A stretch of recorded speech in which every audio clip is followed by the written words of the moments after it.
Mummy, याने मला मारलं. हे वाक्य ऐकल्यावर तुम्हाला कसं वाटतं? मी सांगते. तुम्ही सकाळपासून काम करून थकले आहात. तुम्ही विचार करता की फक्त 5 मिनिटं शांत बसून एक कप चहा पिऊया आणि तेवढ्यात दुसऱ्या खोलीतून जोरात रडण्याचा आवाज येतो. तुम्ही धावत जाता आणि पाहता दोन्ही मुलं जमिनीवर लोळत आहेत आणि यामागचे कारण? एका छोट्याशा टीव्ही रिमोटसाठी किंवा एखाद्या साध्याशा खेळण्यासाठी ते एकमेकांशी भांडत आहेत. हे पाहून तुमच्या डोक्याचा पारा गरम होतो. तुम्ही रागाने ओरडता, दोघांनाही ओरडा मिळतो आणि कदाचित एखादी रपापटीही मिळते. काही वेळेपुरता त्या खोलीत शांतता पसरते, पण फक्त पुढच्या 10 मिनिटांसाठी. त्यानंतर पुन्हा तीच गोष्ट सुरू होते. घरात 2 मुलं असणं म्हणजे हल्ली एक छोटा वॉर झोन असण्यासारखंच आहे. कधी खेळण्यासाठी भांडण होतं, तर कधी टीव्ही बघण्यावरून. कधी या गोष्टीवरून भांडण होतं की कोणी कोणाकडे आधी रोखून पाहिलं. आणि या सगळ्यात सर्वात जास्त कोण भरडलं जातं? आपण, पेरेंट्स.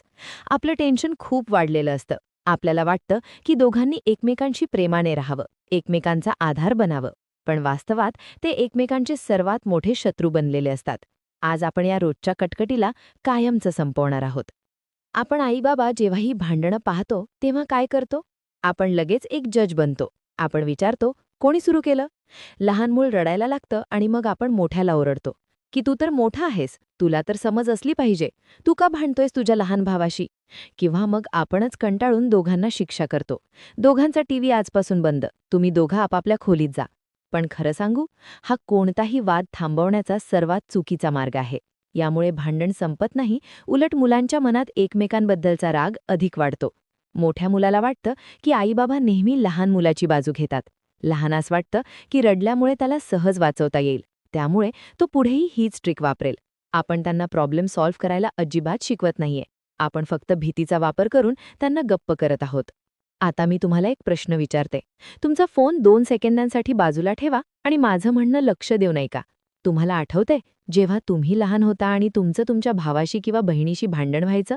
तुम्हाला त्यावेळी सर्वात जास्त राग कोणत्या गोष्टीचा यायचा? या गोष्टीचा अजिबात नाही की खेळणं कोणाकडे आहे. तुम्हाला राग यायचा तो या गोष्टीचा की आई किंवा बाबांनी तुमची गोष्ट पूर्ण न ऐकताच तुम्हाला चुकीचं ठरवलं. तुम्हाला आतून खूप अन्याय झाल्यासारखं वाटायचं. तुमची मुलंही सध्या नेमकं असंच फील करत आहेत. जेव्हा तुम्ही जज बनून त्यांच्या भांडणात पडता, तेव्हा एक मूल नेहमी हरतं आणि दुसरं जिंकतं. आणि जे हरतं ते चिडचिडं होतं.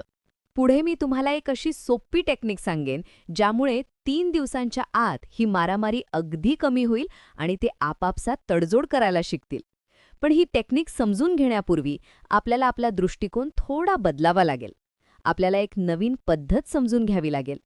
ती पद्धत म्हणजे जजऐवजी मीडिएटर बनण्याची. एक जज निकाल देतो, शिक्षा देतो, पण एक मीडिएटर दोन्ही व्यक्तींना त्यांचं म्हणणं मांडण्याची संधी देतो आणि त्यांना स्वतःहून एका निष्कर्षावर पोहोचण्यास मदत करतो. तुम्हाला तुमच्या घरचं सुप्रीम कोर्ट बनायचं नाहीये. तुम्हाला एक गाईड बनायचं आहे. जेव्हा मुलं भांडत असतील तेव्हा तुमचा हेतू त्यांना कसंही करून गप्प करणं नसावा. त्यांना हे शिकवणं तुमचा हेतू असावा की जेव्हा 2 लोकांमध्ये एखाद्या गोष्टीवरून भांडण होतं तेव्हा कोणालाही न मारता किंवा न रडता ते कसं हाताळायचं. ही एक अशी स्किल आहे जी त्यांना आयुष्यभर कामी येईल. त्यांच्या पुढच्या मित्रमैत्रिणींसोबत, शाळेत आणि त्यांच्या स्वतःच्या भावी नात्यांमध्ये सुद्धा. तर हे प्रत्यक्षात आपल्या घरात कसं वापरायचं? मी याला 3 सोप्या स्टेप्समध्ये सांगते. लक्ष देऊ नये का? कारण तुम्ही घाईघाईत एकही स्टेप चुकवलीत तर काहीच फायदा होणार नाही. पहिली स्टेप आहे कूलिंग डाऊन पिरियड. जेव्हा मुलं मारामारी करत असतील किंवा जोरात रडत असतील तेव्हा त्यांना काहीही समजणार नाही. त्यावेळी त्यांचं डोकं पूर्णपणे रागानं भरलेलं असतं. त्यांच्यात लॉजिक अजिबात काम करत नसतं. तुम्ही जाऊन सगळ्यात आधी त्यांना शारीरिकदृष्ट्या वेगळ्या करायचं आहे. कोणावरही न रागावता एकदम शांत आवाजात तुम्हाला सांगायचं आहे की मला दिसतंय की तुम्ही दोघंही आता खूप रागात आहात.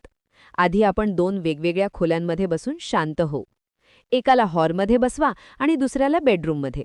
त्यांना सांगा की जेव्हा तुमचं रडणं थांबेल तेव्हा आपण याबद्दल आरामात बोलू. या प्रक्रियेत 5 ते 10 मिनिटे लागू शकतात. तुम्हाला इथे तुमचा संयम गमवायचा नाहीये.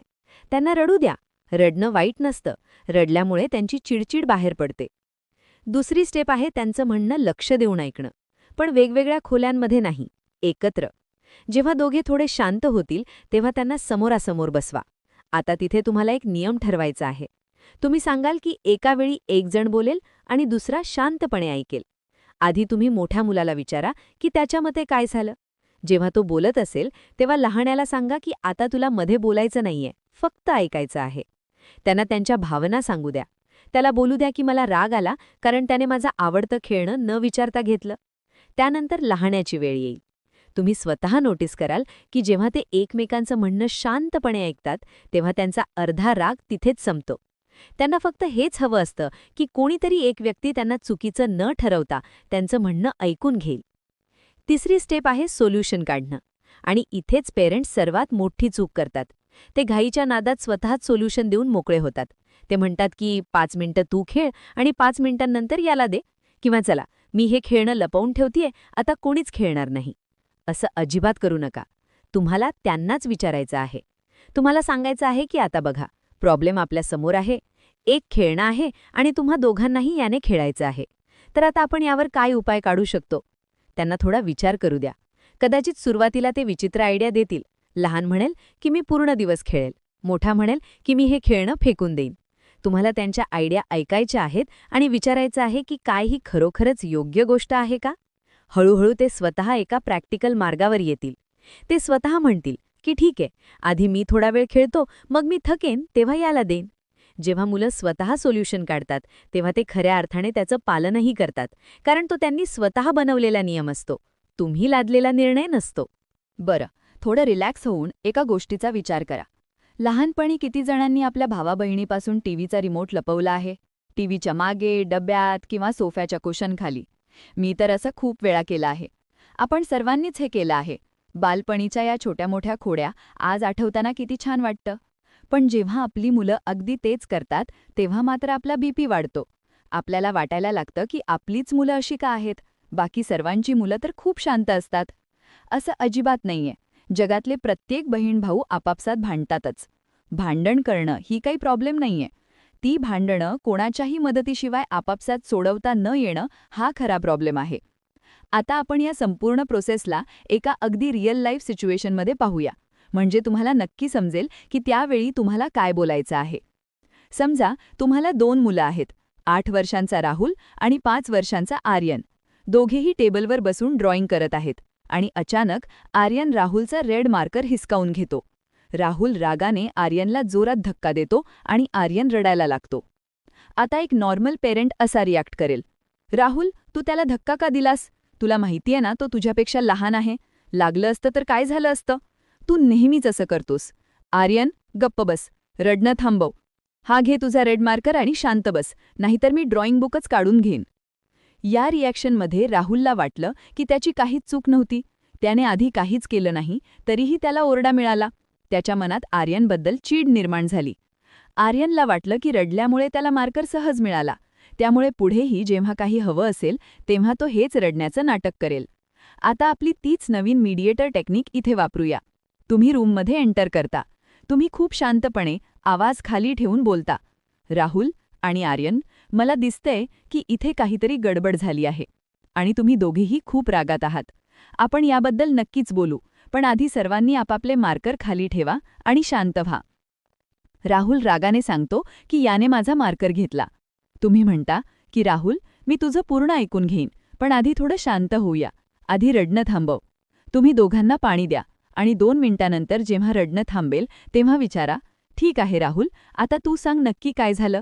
राहुल म्हणेल, मी आरामात माझं ड्रॉइंग पूर्ण करत होतो आणि मला रेड मार्कर हवा होता. याने न विचारता माझ्या हातातून मार्कर ओढून घेतला. मला राग आला म्हणून मी याला धक्का दिला. तुम्ही म्हणाल, तर तुला यासाठी राग आला कारण त्याने न विचारता तुझी वस्तू घेतली. आता आर्यन, तू सांग. आर्यन सांगतो, मलाही माझ्या कारमध्ये आता रेड कलर करायचा होता आणि हा मला अजिबात देत नव्हता.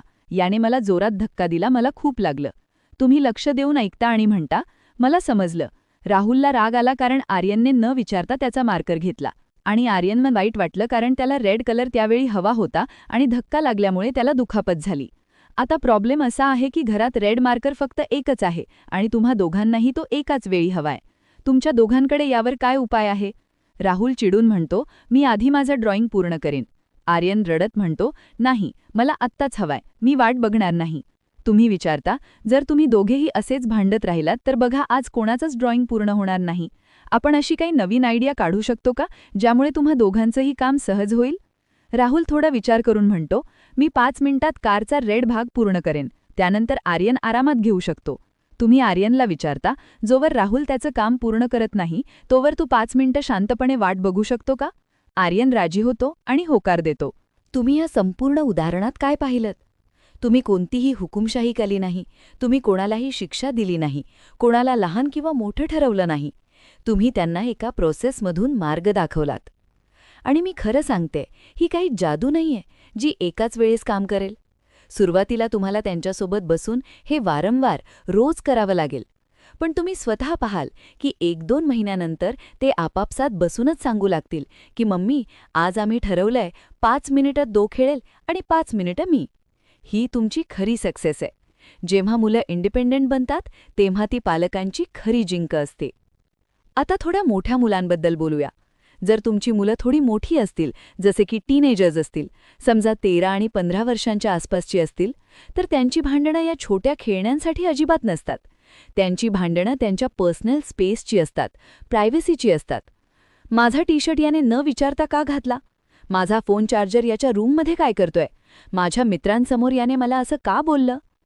टीनेजर्ससोबत हा कूलिंग डाऊन पिरियड थोडा जास्त काळ चालतो. ते तुमच्याकडे येऊन लहान मुलांसारखी तक्रार करणार नाहीत. ते थेट एकमेकांवर दरवाजा आपटून ओरडतील. अशावेळी तुम्हाला त्यांच्यामध्ये भिंत बनायचं नाहीये किंवा त्यांच्यासोबत ओरडायचंही नाहीये. तुम्हाला त्यांना अगदी स्पष्ट शब्दात सांगायचं आहे की या घरात एकमेकांशी उद्धटपणे बोलणं कोणालाही अलाउड नाहीये. तुमच्या दोघांमध्ये जो काही प्रॉब्लेम सुरू आहे तो आरामात बाहेर टेबलवर बसून डिस्कस करा. उगाच ओरडण्याची गरज नाही. टीनेजर्ससोबत तुम्हाला त्यांच्या पर्सनल प्रॉपर्टीचे आणि त्यांच्या बाउंड्रीजचे नियम बनवावे लागतात.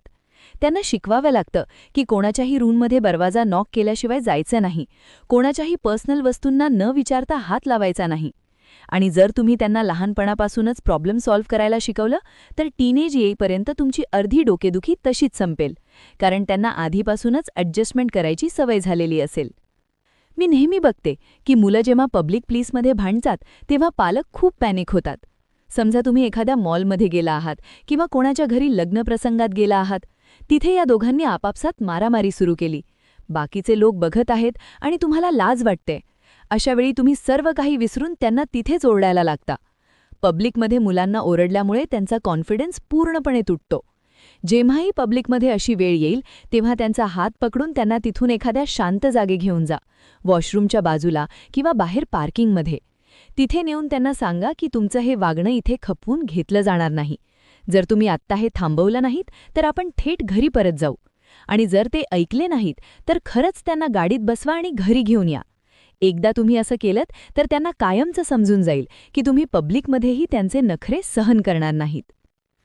आता त्या मोठ्या चुकीबद्दल बोलूया, ज्याबद्दल मी व्हिडिओच्या सुरुवातीला बोलले होते. एक अशी चूक जी आपण सर्वजण नकळत रोज करतो आणि जी खऱ्या अर्थाने त्या मुलांमध्ये तिरस्काराचं बीज रोवते. ही चूक म्हणजे त्यांच्यात कंपॅरिझन करणं आणि त्यांना कायमची लेबल्स देणं. आपण अनेकदा रागात कंटाळून बोलून जातो की बघ, तुझा मोठा भाऊ किती आरामात शांतपणे बसलाय, तूच नेहमी संपूर्ण घरात मस्ती करत असतोस. किंवा तू तुझ्या बहिणीसारखी समजूतदार का नाही बनू शकत, ती बघ तिचे कपडे किती नीट ठेवते. या गोष्टी तुम्ही त्यांना त्यांची सवय सुधारण्यासाठी सांगता. तुमचा हेतू वाईट नसतो, पण वास्तवात तुम्ही त्यांच्या डोक्यात एक धोकादायक कॉम्पिटिशन टाकत आहात. तुम्ही त्यांना इनडायरेक्टली सांगत आहात की तुमचं प्रेम आणि तुमचं लक्ष मिळवण्यासाठी त्यांना एकमेकांपेक्षा चांगलं बनावं लागेल. ज्या मुलाचं वारंवार कौतुक होतं त्याला आतून वाटतं की तो खूप मोठा आणि सुपिरियर आहे. ज्या मुलाला रोज तोच ओरडा पडतो त्याला वाटतं की आई बाबा दुसऱ्याला जास्त प्रेम करतात, माझ्यावर कोणी प्रेम करत नाही. यामुळे त्यांच्यात एक लपलेली ईर्ष्या निर्माण होते आणि हीच ईर्ष्या मोठी झाल्यावर त्यांना एकमेकांपासून पूर्णपणे वेगळं करते.